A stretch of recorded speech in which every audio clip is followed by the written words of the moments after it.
അവിടെ ഇരിക്കെ എങ്ങോട്ടായി ചാടി പോകുന്നേ? ഞാനൊരു കാര്യം പറയാൻ പോവാ. പറ്റില്ല എന്ന് പറയരുത്. നമുക്കൊരു ടൂറ് പോയാലോ? എന്ത് ടൂറ്? കുട്ടിക്കാലം മുതലുള്ള ആഗ്രഹം ടൂറ് പോണെന്ന്. അത് ഇതുവരെ സാധിച്ചിട്ടില്ല. അന്ന് പോയെങ്കിലും സന്തോഷിക്കാൻ പറ്റിയില്ലായിരുന്നല്ലോ. അടിയും പിടിയും തട്ടിക്കൊണ്ടുപോലും പോലീസ് സ്റ്റേഷനും അത്തരം ബഹളങ്ങളൊന്നും ഇല്ലാത്തൊരു യാത്ര. സമാധാനത്തിന്റെയും സന്തോഷത്തിന്റെയും യാത്ര. അതൊന്നും വേണ്ട. അങ്ങനെ പറയല്ലേ. എന്റെ ജീവിതത്തിൽ ഇനി ടൂറൊന്നും നടക്കാൻ പോകുന്നില്ല. ആ ആഗ്രഹം കൂടി ഒന്ന് സാധിച്ചു തന്നൂടെ? ഇത് കഴിയുമ്പോ വേറെ വല്ലതായിരിക്കും തോന്നുന്നത്. ഒരു മാസമല്ല, ഒരു കൊല്ലം ശ്രമിച്ചാലും സ്വാതിക്ക് നീലിന്റെ മനസ്സ് മാറ്റാൻ പറ്റില്ല. വേദ ശരിക്കും അങ്ങനെ വിശ്വസിക്കുന്നുണ്ടോ? ഇപ്പൊ വിശ്വസിക്കുന്നുണ്ട്. അങ്ങനെ വിശ്വസിക്കുമ്പോ പണ്ടില്ലാത്തൊരു ധൈര്യം കിട്ടുന്നുണ്ട്. സ്വാതി രണ്ടും കൽപ്പിച്ച. അതുകൊണ്ട് അങ്ങനെ അവള് നേടുന്നെങ്കിൽ നേടട്ടെ. എന്നെ സംബന്ധിച്ചിടത്തോളം ആര് ശ്രമിച്ചാലും ഇളകാത്ത മനസ്സുള്ള ഒരു പുരുഷനായിരിക്കണം എന്റെ ഭർത്താവ്. അക്കാര്യത്തിൽ എനിക്ക് നിർബന്ധമുണ്ട്. ഈ പരീക്ഷണത്തില് നീല് വിജയിച്ച അല്ലല്ല, നീലല്ലോ വിജയിക്കുന്നത്, ശരിക്കും ഞാനല്ലേ. അങ്ങനെ ഞാൻ വിജയിച്ച അതോടെ തീർന്നില്ലേ സ്വാതി? പിന്നെ ഒരവകാശവും അവൾക്ക് ഉന്നയിക്കാൻ പറ്റില്ല. എന്താ ശരിയല്ലേ ഞാൻ പറയുന്നത്? ശരിയൊക്കെ തന്നെയാ.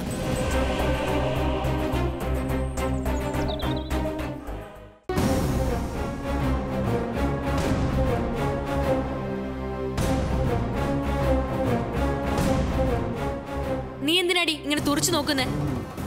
പേടിപ്പിക്കുന്നു വേണ്ട. അങ്ങനെ പേടിക്കുന്നവളല്ല ഈ ഗൗരി.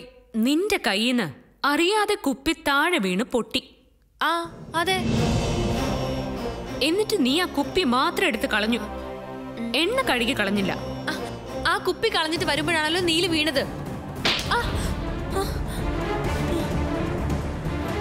ഒന്നുകൂടി പറ. നീ എന്നെ തല്ലിയല്ലേ? ഇപ്പൊ തല്ലി, ഇനി തല്ലിക്കൊല്ലും. നിനക്കെന്നെ അറിയില്ല. എനിക്ക് എന്ത് പറ്റിയാലും ഞാൻ സഹിക്കും. പക്ഷേ എന്റെ ഏട്ടന് പറ്റിയാലുണ്ടല്ലോ, കടന്നു പോടി എന്റെ മുമ്പിന്ന്. ഇതിന് നീ അനുഭവിക്കും, കണ്ടോ? ഇനിയും വേണോ? വേണമെങ്കിൽ തരാടി. എന്റെ കഷ്ടകാലത്തിനാ ആ എണ്ണക്കുപ്പ എന്റെ കയ്യിൽ നിന്ന് വീണ് പൊട്ടിയത്. ഞാൻ അറിഞ്ഞോ അതിൽ ചവിട്ടി നീല് വീഴുന്നു?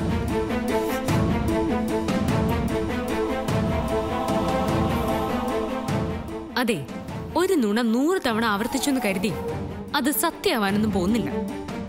എണ്ണക്കുപ്പി വീണു പൊട്ടിയതല്ലെന്നും മനഃപൂർവ്വം നീ ഇട്ടതാണെന്നും ഇവിടെ എല്ലാവർക്കും അറിയാം. അതുകൊണ്ട് ന്യായീകരിക്കാൻ നിന്ന് സ്വയം ചെറുതാവണ്ട. നീലേ, അച്ചോടാ കുഞ്ഞു വാവ നീലേ, ഇറങ്ങി പോടി. നിന്റെ മുഖം കാണുന്ന പോലും എനിക്ക് ഇഷ്ടമല്ല.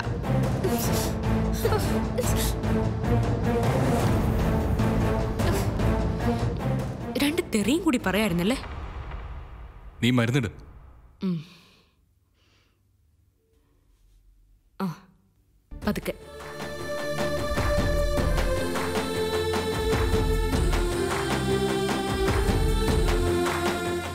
സത്യത്തിൽ എനിക്കിങ്ങനെ സംഭവിച്ചാല് സന്തോഷിക്കല്ലേ വേണ്ടത്. ഏട്ടൻ എന്നെ ഇനിയും മനസ്സിലായിട്ടില്ല. അതാ ഇങ്ങനെയൊക്കെ ചിന്തിക്കുന്നത്. ഞാൻ ഇല്ലാതാവുന്നൊരു സമയം വരുമല്ലോ, അന്ന് എന്റെ വില മനസ്സിലാവും. സത്യം പറഞ്ഞ നിന്റെ അവസ്ഥ ആലോചിക്കുമ്പോ ശരിക്കും എനിക്കിപ്പോ വിഷമമുണ്ട്. പക്ഷേ അറിയാലോ, ഞാനും വേദയും തമ്മിലുള്ള ബന്ധം. എനിക്ക് അവളെ മറക്കാൻ പറ്റില്ല. അതുകൊണ്ടാ. അല്ലാതെ നീ കരുതുന്ന പോലെ ഞാൻ മനുഷ്യപ്പറ്റില്ലാത്തവനൊന്നുമല്ല. ഏട്ടൻ അങ്ങനെയാണെന്ന് ഞാൻ അതിന് പറഞ്ഞില്ലല്ലോ. ഒരു തരത്തിൽ ചിന്തിച്ചാ ഇപ്പോഴാ എന്റെ ഈ ജന്മം കൊണ്ടൊരർത്ഥം ഉണ്ടായത്. അല്ലെങ്കിൽ എന്താണ് സ്വാതി? വെറും ഒരു ജോലിക്കാരി, ആർക്കും ഒരു ഉപകാരം ഇല്ലാത്തവള്. ഇപ്പൊ ഞാൻ കാരണം ഒരാൾക്കെങ്കിലും ഈ ലോകത്തൊരു നന്മ ഉണ്ടായല്ലോ, അത് മതി. എനിക്കത് മാത്രം മതി. ചിലപ്പോഴൊക്കെ തോന്നും ഞാൻ നിന്നോട് കാണിക്കുന്നത് തെറ്റാണെന്ന്. എന്നെപ്പോലെ ഒരു ക്രൂരൻ ഈ ലോകത്ത് വേറെ ആരുമില്ലെന്ന്.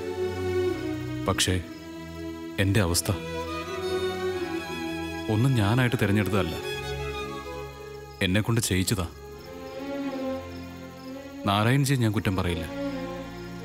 എൻ്റെ യോഗ അതായിരുന്നു. അതിലേക്ക് ഉരുകിത്തീരാൻ വന്നു വീണ ഒരു ശലഭമായി മാറിയതാ നീ.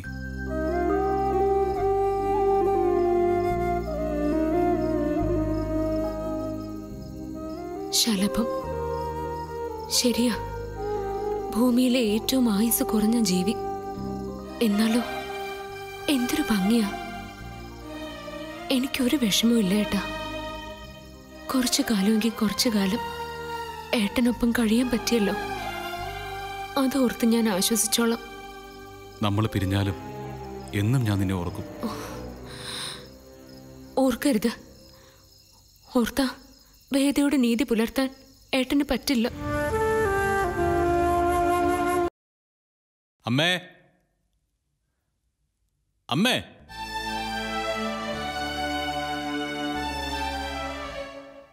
അവളെത്തിയില്ലേ? ഇല്ല. ഇത്ര നേരമായിട്ടോ? അതാ ഞാനും ആലോചിക്കുന്നത്. ഇനി വല്ല അപകടവും പറ്റി കാണുമോ? ഏയ്, അവള് വല്ല അമ്പലത്തിലും പോയതായിരിക്കും. ഈ നേരത്താണോ അമ്പലം? ഇതിലെന്തോ ചുറ്റിക്കളിയുണ്ട്. ഇനി നമ്മളെ ഒന്ന് പേടിപ്പിക്കാൻ വേണ്ടി മാറി നിൽക്കുന്നതാണെങ്കിലോ? അവളുടെ അമ്മമാരുടെ വീട്ടിൽ വിളിച്ചു വെച്ചോ? അവിടെ എങ്ങും പോയിട്ടില്ല. നാരായൺജിയുടെ അടുത്തും പോയിട്ടില്ല. ആ വിടുന്നേ, അവൾ വരുമ്പോ വരട്ടെ. ഇനിയിപ്പോ വന്നില്ലെങ്കിലും പ്രശ്നമൊന്നുമില്ലല്ലോ. അവൾ ഇവിടുന്ന് പോണെന്നായിരുന്നല്ലോ നീലിന്റെ ആഗ്രഹം. അറം പറ്റുന്ന വർത്താനൊന്നും പറയല്ലേ ഗൗരി. ഓ, ഇനിയിപ്പോ ഞാൻ പറയുന്നതാ കുറ്റം. അല്ല, ആ ഗിരിയപ്പയോട് ഒന്ന് അന്വേഷിക്കാൻ പറയായിരുന്നില്ലേ ചാച്ചി? അവര് മീറ്റിംഗിലാ, അവരെ വെറുതെ ശല്യം ചെയ്യണ്ട. നിങ്ങളുടെയൊക്കെ ഭാവം കണ്ടാ തോന്നുമല്ലോ എട്ടും പൊട്ടും തിരിയാത്ത കൊച്ചുകുട്ടി ഇറങ്ങി പോയെന്ന്. ഇതേ സ്വാതിയാ, അവളെ ഇഷ്ടമുണ്ടെങ്കിൽ ഇങ്ങോട്ട് വരും. എനിക്ക് അവളെ പച്ചമരുന്ന് തേച്ചപ്പോ നല്ല സുഖമുണ്ടായിരുന്നു, വേദനയും കുറഞ്ഞു. ഇപ്പൊ അത് ഇടേണ്ട സമയം. അതിനെന്താ ഞാനിട്ടേരാം. നിനക്കതൊക്കെ അറിയോ? ഇതിലെന്താ നീല ഇത്ര അറിയാനുള്ളത്? സ്ലിങ് ഊർന്നു തേച്ച് പിടിപ്പിക്കുന്നു, അത്രയല്ലേ ഉള്ളൂ. അമ്പിളിയാ മരുന്നിങ്ങ് തന്നെ.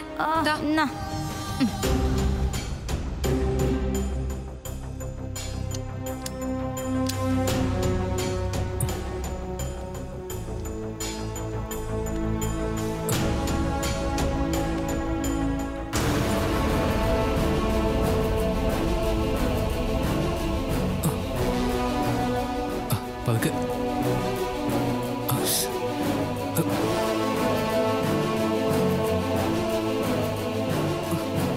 എന്തൊരു വേദനയാ. നിനക്ക് അറിയില്ലെങ്കിൽ ചെയ്യണ്ട. എനിക്കറിയാം നീലേ, വേദനയൊക്കെ ഞാൻ മാറ്റിത്തരാം.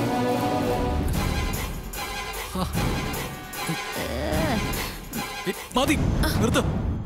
നിനക്കറിയില്ല, ഇങ്ങനെയല്ല സ്വാതി ചെയ്തുകൊണ്ടിരുന്നത്. എടി അപ്പി, ഇതിനൊക്കെ ഒരു താളമൊക്കെ ഉണ്ട്. അറിയാത്തവര് ചെയ്താലേ നീര് വന്നങ്ങ് വീർക്കും. അതെ, അവള് വന്നിട്ട് ചെയ്താ മതി. അവളിന് എവിടെ വരാനാ? എന്താ? അല്ല, ഇത്ര നേരമായിട്ട് കണ്ടില്ലല്ലോ. ഇനിയിപ്പോ എപ്പോ വരുന്ന ചോദിച്ചത്? വരുമ്പോ അവളെ ഇങ്ങോട്ടൊന്ന് പറഞ്ഞു വിട്. അവള് തേച്ചാലും ശരിയാവും.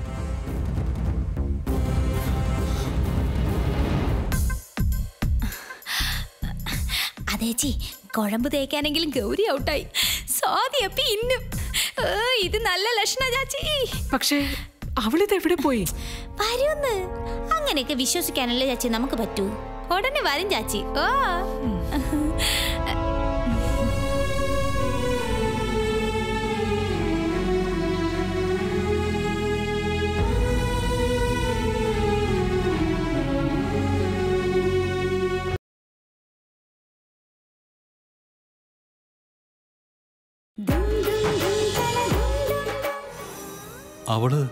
അവൾ എവിടെ പോയതായിരിക്കും അമ്മേ? അറിയില്ല. ആലോചിച്ചിട്ട് ഒരെത്തും പിടിയും കിട്ടുന്നില്ല. പോലീസ് അന്വേഷിക്കുന്നുണ്ടല്ലോ, അവര് കണ്ടുപിടിച്ചോളും.